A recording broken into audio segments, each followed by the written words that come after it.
What's up, family? Back again with our second installment of this Nehemiah Legacy of Hope conversation. I'm going to spend some time today giving you what I've kind of found and what I've researched, with who I've talked to and what I've read concerning why people are not connecting in our communities of faith. Now, I want to be very clear.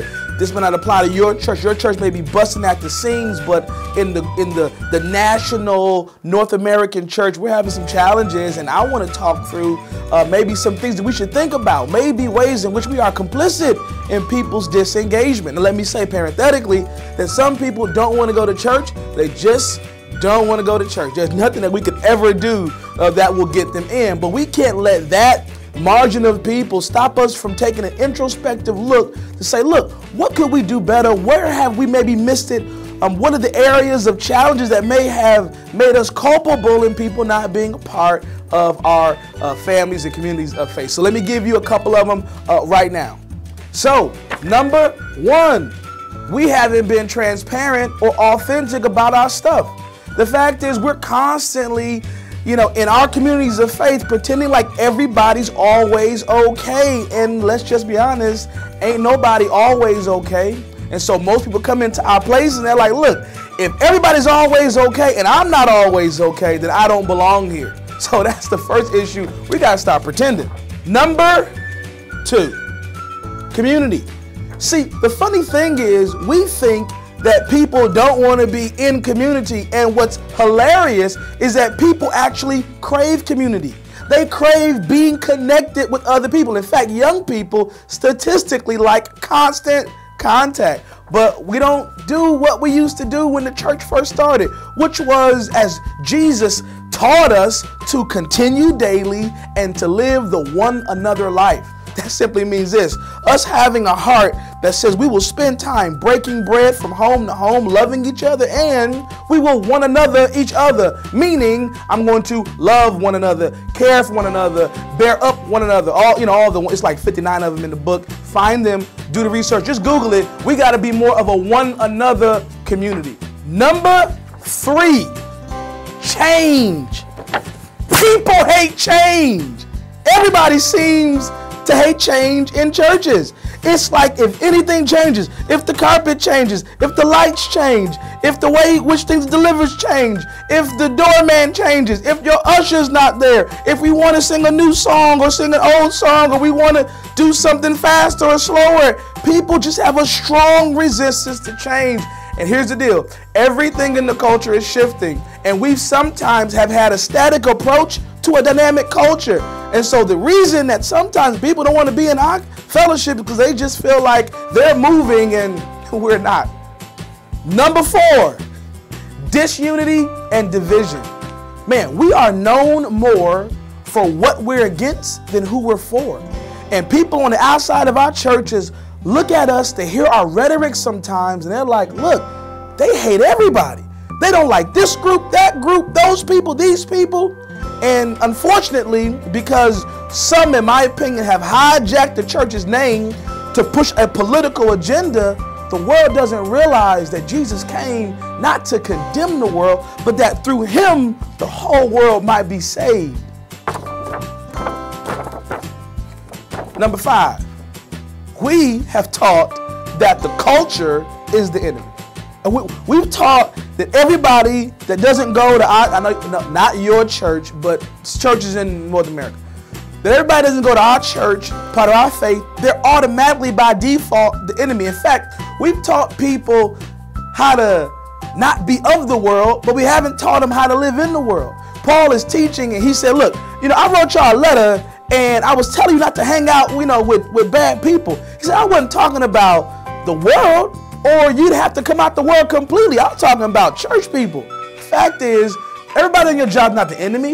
Your family's not the enemy. In fact, when we say that Jesus said he didn't come to bring peace but a sword to divide mother and father, he wasn't saying that you ought to go back and just start cutting everybody off. He was saying this: if at any point they try to get in between what he wants for you, you got to choose him. But we got to stop pretending like every single person that is not a part of the faith is automatically the enemy. Here's what I believe: they actually are an opportunity for us to bring them closer to the faith.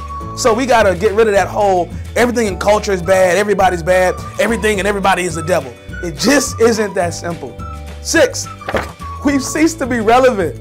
We've ceased to have a present day kind of dialogue about what's affecting people right where they are. Jesus was amazing with this. Jesus had this incredible way of speaking right to the culture, sometimes without even using words. The way in which he cared for children, the way in which he cared for women was his way of making a demonstrative stance as it related to how they are valued and should not be marginalized. And in fact, he was so intent on making sure that he met people's felt need, then he could deal with their real need. And sometimes in our churches, we talking about stuff that don't even matter to nobody no more. And the fact is, if that book is what we say it is timeless. And it should speak in every generation, in every century, and it should be speaking to us right now. 7, the number of completion. Even though I got 2 more points after this. Anyway, 7, we can be so internally focused. Like all of our resources, our time, our human resources all go to keeping found people comfortable. And people on the outside see that and they're like, how come you don't seem to care about outsiders the way you care about insiders? Jeremiah 29:7 says this, seek the peace and prosperity of the city in which you have been carried into exile. Because when the city is blessed, when you pray for them and they are blessed, then the church will prosper.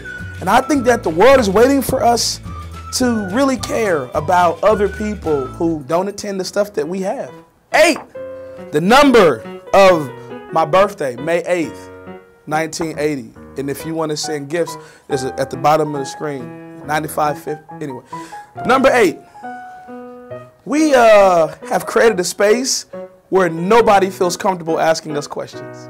Like they just kind of feel like if they ask a question and it seems a little too edgy or too off the beaten path, they're going to get vilified. And I'm just suggesting that maybe if we were to create a safer place for people to come in and ask questions and dialogue, that maybe people would come in and ask questions and dialogue. Sometimes our places are just not safe for questions. It's amazing. No matter which way you do it, it's still an 8. And it's infinity. Bless you. Number 9, and my favorite, mediocrity in our institutions.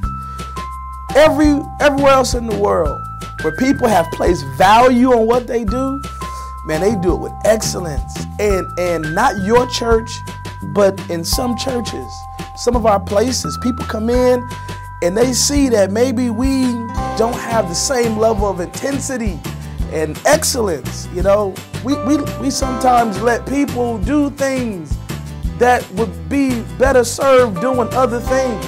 Like everybody ain't called to sing or dance or preach or be a greeter. You know what I mean? You know, you gotta find your place. You know, some people who are greeting, you know, really should be not greeting, and some people who are dancing should be not dancing, and some people who are singing should be, you guessed it, not singing.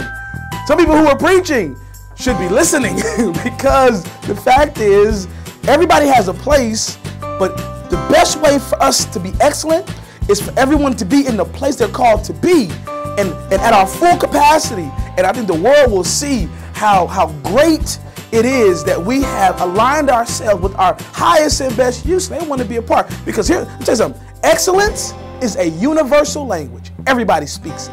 When you see excellent in a restaurant, hotel, and even in the church, that speaks to you. And I think in our churches, it'd be great if all the things that we did were excellent.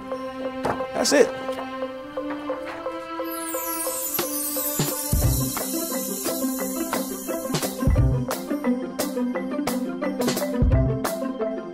Number 4, disunity.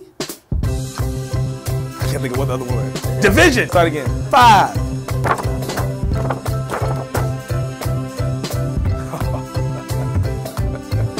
Number 7, the number of completion.